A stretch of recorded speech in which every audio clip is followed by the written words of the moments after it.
विवेक, वर्ण किसे कहते हैं? ध्वनियों को लिखित रूप में देने के लिए कुछ चिन्ह अपनाए गए हैं जिन्हें वर्ण कहते हैं, या जिन ध्वनियों का खंड नहीं किया जा सकता उन्हें वर्ण कहते हैं। वर्ण के कितने भेद? 2। कौन कौन? स्वर वर्ण, हाँ? व्यंजन वर्ण। व्यंजन वर्ण। स्वर की संख्या कितनी? 11। और व्यंजन की? 33। 33। बहुत बढ़िया। स्वर के कितने भेद? 3। कौन कौन? हर स्वर दीर्घ स्वर और स्वर। स्वर्ग नहीं, स्वर। ठीक है, बहुत बढ़िया।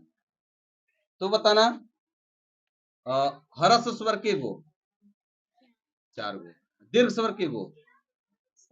7। बहुत बढ़िया। चलिए पढ़िए। स्वर किसे कहेंगे? जिन वर्णों के उच्चारण में दूसरों वर्णों की सहायता नहीं ली जाती उन्हें स्वर कहते हैं। स्वर वर्ण के भेद कितने? 3। कौन कौन? हर्ष वर्ण, दीर्घ स्वर, प्लुत स्वर। स्वर नहीं, स्वर ना। चलिए तो बताना, ह्रस्व स्वर किसे कहते हैं? जिन वर्णों के उच्चारण के लिए कम से कम समय लगे ह्रस्व स्वर कहते हैं। ह्रस्व स्वर की संख्या कितनी? 4। कौन कौन है? छोटी अ, छोटी अ केवल अ, छोटी ई, छोटी ऊ, री। बहुत बढ़िया। दीर्घ स्वर के गो है? 7। कौन कौन? आ, बड़ी ई, बड़ी ऊ, ए, ऐ, ओ, औ। बहुत बढ़िया। अच्छा बेटा, प्लुत स्वर किसे कहेंगे? प्लुत स्वरों के उच्चारण में हर्ष स्वर और दीर्घ स्वर दोनों से ज्यादा समय लगते हैं, उन्हें प्लुत स्वर कहते हैं। प्लुत स्वर को उदाहरण बताओ। ओम। प्लुत स्वर? ओम। अच्छा, प्लुत स्वर का उपयोग कहाँ कहाँ होता है? संगीत में, दोहे में। बहुत बढ़िया। और अच्छा, और बताना, अच्छा तुम बताना, उच्चारण के आधार पर व्यंजन के कितने भेद? 5। कौन कौन? कंठ है, तालव्य, मूर्धन्य, दंश है, ओष्ठ है। कंठ में कौन कौन आएंगे? क, ख, ग, घ, अंग। तालव्य में कौन कौन आएंगे? च, छ, ज, झ, इ। मूर्धन्य में कौन कौन आएंगे? ट, ठ, ड, ढ, मूर्धन्य। दंतस्य में कौन कौन आएंगे? ट, थ, द, ध, दंत्य।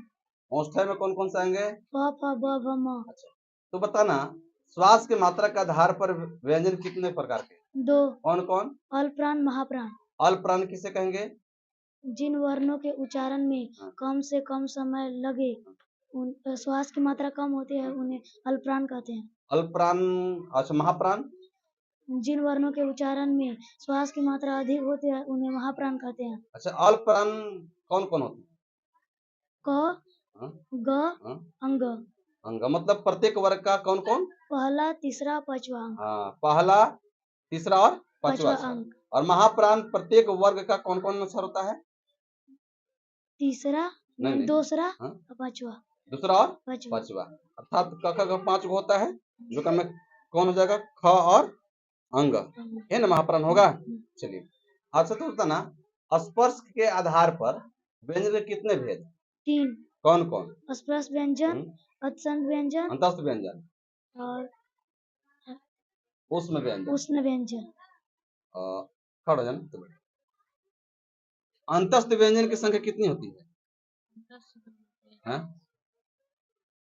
अंतस्थ व्यंजन नहीं। अब हाँ ठीक है, कौन कौन? र, ल, व। तो बताना, उष्ण व्यंजन की संख्या कितनी होती है? तलाबी सा नहीं, कितनी है? 4। कौन कौन? तलाबी सा, तलाब्य सा, मुधान सा, धान सा, ह। दंश सा, हा ना। तो बताना, स्पर्श व्यंजन की संख्या कितनी है? स्पर्श व्यंजन की 27। 27। बहुत बढ़िया। याद रहा ना, हम लोग कहाँ पढ़ रहे थे? वर्ण। क्या पढ़ रहे थे? वर्ण। वर्ण के कितने भेद? 2, स्वर वर्ण और व्यंजन वर्ण। स्वर वर्ण किसे कहते हैं? जिसे अन्य वर्णों की सहायता नहीं लेनी पड़ती है। स्वर वर्ण की संख्या कितनी है? 11। कितनी? 11। और व्यंजन वर्ण की कितनी संख्या है? 33। तो बताना, र का उपयोग कितने रूप में करते हैं? 3 रूप में करते हैं ना। ठीक बढ़िए। तो बताना बेटा, संयुक्त व्यंजन किसे कहते हैं? दो भिन्न संयुक्त व्यंजनों से बने व्यंजन को संयुक्त व्यंजन कहते हैं। जैसे जैसे संदूक छ, हम्म, र, हम्म, ज्ञा, स्र। सरा, बहुत बढ़िया। संयुक्त व्यंजन किसे कहेंगे? जो जब एक व्यंजन दो बार मिलता है उसे संयुक्त व्यंजन कहते हैं। जैसे बच्चा, हम्म, पक्का, सच्चा, बच्चा ना, चा चा चा बच्चा हुआ ना, आधा चा पूरा चा है ना।